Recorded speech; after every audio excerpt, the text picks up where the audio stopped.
کربلا ہمیں غیرت حریت کا درس دیتا ہے.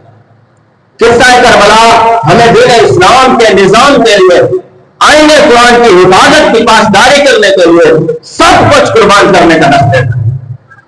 قصہ کربلا میں امام علی مقام کا کردار ہمیں یہ پیغام دیتا ہے کہ جب کوئی باطل دین اسلام کی مخالفت میں سر اٹھائے، چاہے وہ کتنا بڑا ظالم ہو، چاہے وہ کتنا بڑا جابر ہو، تم نے اس کے سامنے مصلحت کا شکار بھی نہیں ہونا، اس کے سامنے گردن بھی نہیں جھکانی، اس کے ہاتھ پر ہاتھ بھی نہیں دینی، بلکہ میدان میں آ کر سینا تان کر آنکھوں میں آنکھیں ڈال کر کہنا ہے کہ ستمگر ادھر ہنر آزمائے تو تیر آزما ہم جگر آزمائیں. میں نے کہا ایک بات، تو نے بھی قصہ کربلا پڑھا، تو نے بھی امام علی مقام کا کردار پڑھا، بتا تو نے کیا سیکھا، تجھے کیا پیغام ملا؟ اقبال فرماتے ہیں در نوائے زندگی سوز الحسین آل حق حریت آموز الحسین. فرماتے ہیں کہ یہ جو تو میرے کلام کے اندر سوز و گزار دیکھتا ہے، میرے کلام کے اندر یہ جو تجھے باطل کو جو ٹکڑے کرتا ہوا نظر آتا ہے میرا کلام، فرماتے ہیں میرے کلام کے اندر جو غیرت حریت دیکھتا ہے، یہ سارے کا سارا سوز و گزار میں نے امام علی مقام سے سیکھا ہے. فرمایا میں نہیں، 1400 سال کے اندر جتنے بھی باہمت غیرت مند احرار لوگ آئے اور جتنے بھی آئے جنہوں نے دین اسلام کے لیے سر کٹائے، اور میں تمام نے اگر حریت سیکھ لیا تو وہ امام علی مقام سے سیکھ لیا. یہ تھا امام علی مقام. میں نے کہا اقبال کچھ لوگ بکواس بھی کرتے ہیں کہ یہ تو سلطنت کی جنگ تھی، یہ تو جو شہزادوں کی جنگ تھی، یہ تو اقتدار کی جنگ تھی، ان کا بھی منہ بند کرتا جا. فرماتے ہیں مدعا یہ سلطنت بول رہے اگر خود نہ کرتے بات چنی سامان سفر. فرمایا ان لوگوں کو شرم آنی چاہیے. کیا اگر یہ امام علی مقام کی سلطنت کی جنگ ہوتی، اگر یہ اقتدار کی جنگ ہوتی تو کیا امام علی مقام بے سامان کی حالت میں آتے؟ کیا امام علی مقام خواتین اور بچوں کو ساتھ لے کر آتے؟ کیا امام علی مقام ہزاروں کے مقابلے میں 60-70 بندہ لے کر آتے؟ میں نے کہا پھر کیوں امام علی مقام مکے سے پھر احرام اتار کر کربلا کون سی چیز لے کر آئی؟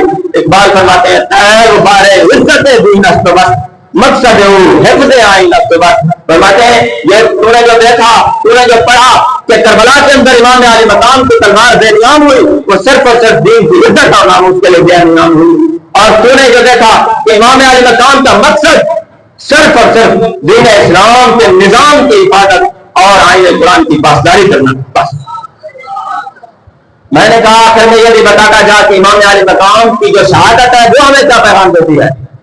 فرماتے ہیں کہ خون ہوئی تفسیر ہی اسرار کر ملت خوابی درا بیدار کر. فرماتے ہیں امام علی مقام کی جو شہادت ہے اس نے پوری امت مسلمہ کو خواب نیند پوری امت مسلمہ کو غفلت کی نیند سے بیدار کر دیا اور فرمایا یہ ہمیں پیغام دیا کہ اٹھو مسلمانوں اپنے دین کی خود حفاظت کرو، اٹھو اپنے دین اسلام کے نظام کی خود حفاظت کرو، اٹھو آئین قرآن کی خود حفاظت کرو، اٹھو مسلمانوں اپنے مظلوم مسلمانوں کی خود مدد کرو، اٹھو مسلمانوں اپنے مظلوم بچوں اور مظلوم خواتین کی خود داد رسی کرو، اٹھو مسلمانوں ہر باطل کے خلاف علم جہاد بلند کرو. میں نے کہا میں نے جب یہ سنا امام علی مقام کا فرمان تو میرے اندر میں نے دیکھا کہ موت کا خوف نظر آتا ہے، بان کی بیماری نظر آتی ہے.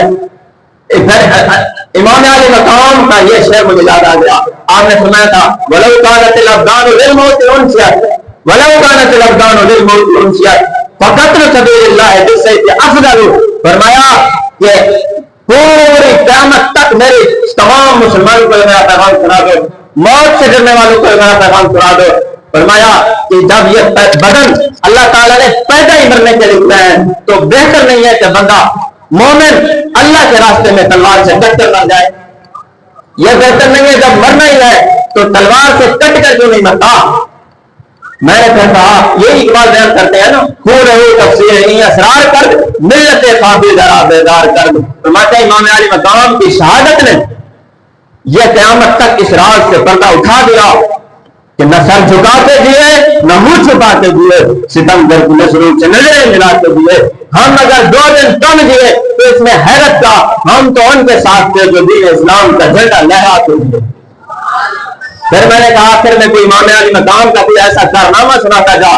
اقبال کی بارگاہ میں عرض کی کہ سینے کے اندر بلوے تو پیدا ہوں، کم از کم عزائم تو ابھرے، کم از کم ہمارے سینے کے اندر جذبات تو ابھرے. فرمایا تو پھر سن. فرمایا کہ تیر لا چوں از میان غیر کشید پیغلا چوز میانے بیروں کشید اجرد ارباب باطل خون کشید. فرمایا جب امام علی مقام کربلا میں پہنچے تو سامنے ہزاروں کا لشکر تھا. آپ کے کنبے کو بھی شہید کر دیا, ساتھیوں کو بھی شہید کر دیا, حتیٰ کہ اسور کو بھی شہید کر دیا اور پانی بھی بند کر دیا. تو فرمایا یہ سب کچھ ہونے کے باوجود امام علی مقام کے اندر ذرہ برابر بھی خوف نہیں آیا, بلکہ امام علی مقام نے لا الہ الا اللہ کی تلوار نکال لی. فرمایا جب لا الہ الا اللہ کی تلوار نکالی تو باطل کی رگ رگ سے خون نکال کے رکھ دیا. تو یہ کربلا ہے امام علی مقام کی. میں نے پھر کہا امام علی مقام جو کربلا میں تشریف لائے, آخر میں تیری کربلا کا پیغام کیا ہے؟ آخری شعر ہے کہ امام علی مقام کا جو کربلا تشریف لائے تو اس سے پورا قصہ کربلا سے ہمیں کیا پیغام ملتا ہے؟ کوئی دو لائنوں میں لبے لباب تو بتا چلا. اقبال فرماتے ہیں کہ بندہ, اقبال فرماتے ہیں مومن حق ماں سے ولہ رہا بندہ نیز, مومن حق ماں سے ولہ رہا بندہ نیز پیش فرعون سرش اس بندہ نیز. فرماتے ہیں کہ جو سچا اور حقیقی مومن ہوتا ہے, یہ کربلا کا پیغام ہے, جو سچا اور حقیقی مومن ہوتا ہے فرماتے ہیں کہ اس کا سر صرف اور صرف اللہ رسول کے آگے جھکتا ہے. سامنے جتنا بڑا فرعون آ جائے, جتنا بڑا یزید آ جائے, فرماتے ہیں اس کے سر کو نہیں جھکا سکتا.